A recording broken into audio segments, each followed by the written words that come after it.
Shalom saudaraku kasih dalam Tuhan, kasih karunia dan damai sejahtera dari Allah Bapa dan Kristus Yesus menyertai kamu. Bacaan Alkitab kita diambil dari Hakim-Hakim 6 ayat 1 sampai 40. Gideon diangkat menjadi hakim, tetapi orang Israel melakukan apa yang jahat di mata Tuhan.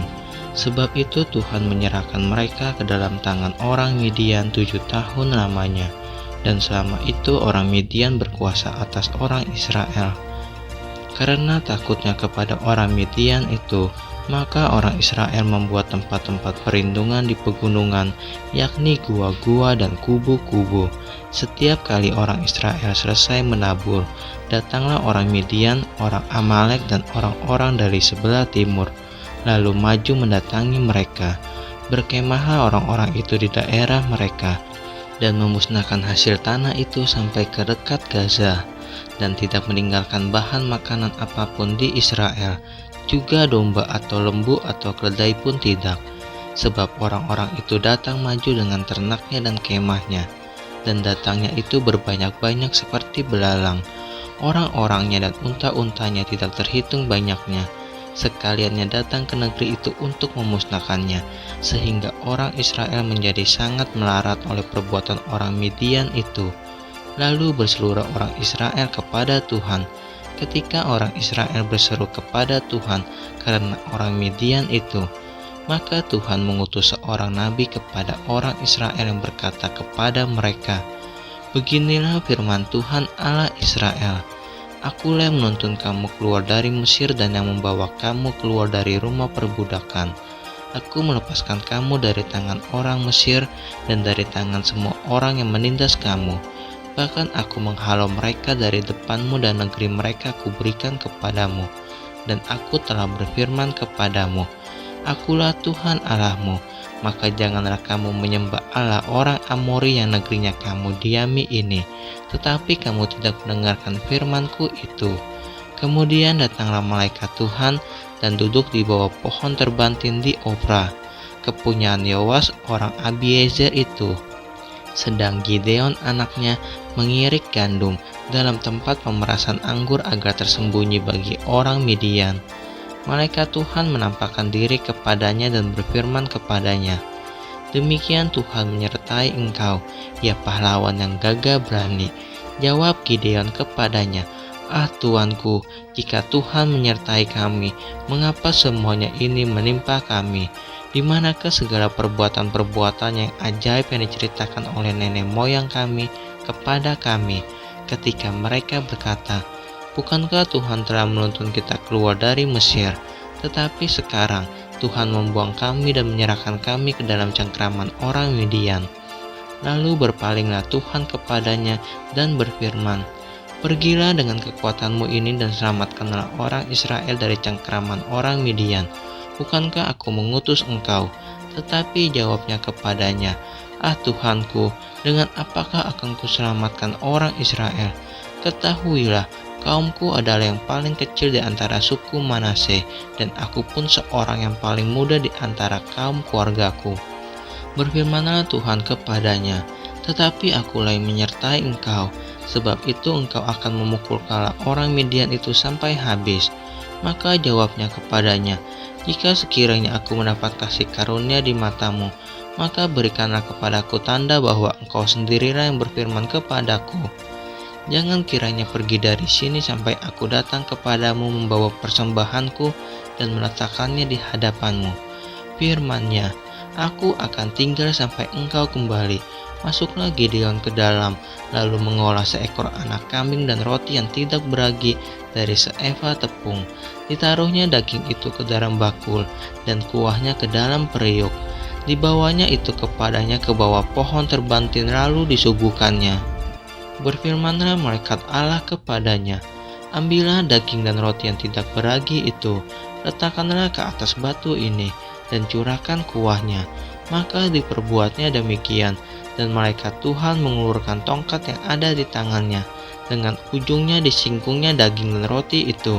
Maka timbullah api dari batu itu dan memakan habis daging dan roti itu. Kemudian hilanglah malaikat Tuhan dari pandangannya. Maka tahulah Gideon bahwa itulah malaikat Tuhan. Lalu katanya, celakalah aku, Tuhanku Allah, sebab memang telah kulihat malaikat Tuhan dengan berhadapan muka. Tetapi berfirmanlah Tuhan kepadanya, selamatlah engkau, jangan takut, engkau tidak akan mati.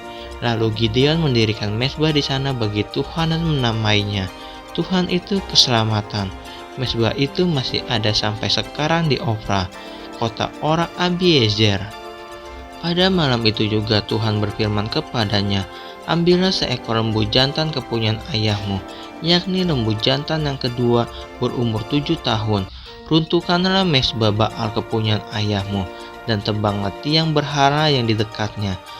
Kemudian dirikanlah mezbah bagi Tuhan Allahmu di atas kubu pertahanan ini dengan disusun baik. Lalu ambillah lembu jantan yang kedua dan persembahkanlah korban bakaran dengan kayu tiang berhala yang akan kau tebang itu. Kemudian Gideon membawa 10 orang hambanya, dan diperbuatnyalah seperti yang difirmankan Tuhan kepadanya. Tetapi karena ia takut kepada kaum keluarganya dan kepada orang-orang kota itu untuk melakukan hal itu pada waktu siang, maka dilakukannya pada waktu malam. Ketika orang-orang kota itu bangun pagi-pagi, tampaklah telah dirobohkan mezbah Baal itu, telah ditebang tiang berhala yang di dekatnya, dan telah dikorbankan lembu jantan yang kedua di atas mezbah yang didirikan itu. Berkatalah mereka seorang kepada yang lain, siapakah yang melakukan hal itu? Setelah diperiksa dan ditanya-tanya, maka kata orang, Gideon bin Yoas, dia yang melakukan hal itu. Sesudah itu berkatalah orang-orang kota itu kepada Yoas, bawalah anakmu itu keluar, dia harus mati, karena ia telah merobohkan mezbah Baal dan karena ia telah menebang tiang berhala yang di dekatnya.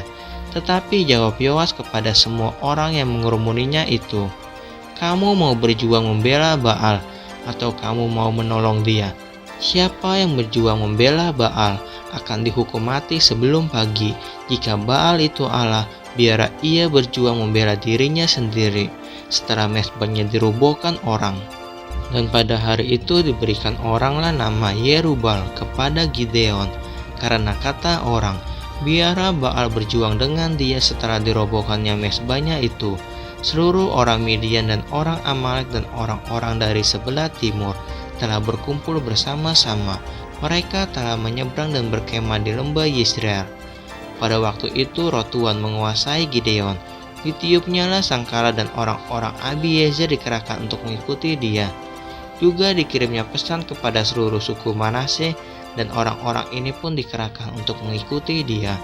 Dikirimnya pula pesan kepada suku Aser, Zebulon, dan Naftali, dan orang-orang ini pun maju untuk menggabungkan diri dengan mereka. Kemudian berkatalah Gideon kepada Allah, jika engkau mau menyelamatkan orang Israel dengan perantaraanku seperti yang kau firmankan itu, maka aku membentangkan guntingan bulu domba di tempat pengirikan. Apabila hanya di atas guntingan bulu itu ada embun, tetapi seluruh tanah di situ tinggal kering, maka tahulah aku bahwa engkau mau menyelamatkan orang Israel dengan perantaraanku seperti yang kau firmankan. Dan demikianlah terjadi, sebab keesokan harinya pagi-pagi ia bangun, dipulasnya guntingan bulu itu dan diperasnya air embun dari guntingan bulu itu, secawan penuh air.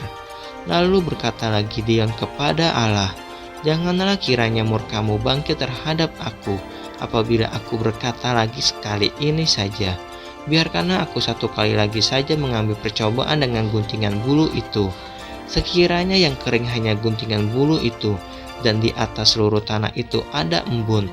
Dan demikianlah diperbuat Allah pada malam itu, sebab hanya guntingan bulu itu yang kering, dan di atas seluruh tanah itu ada embun.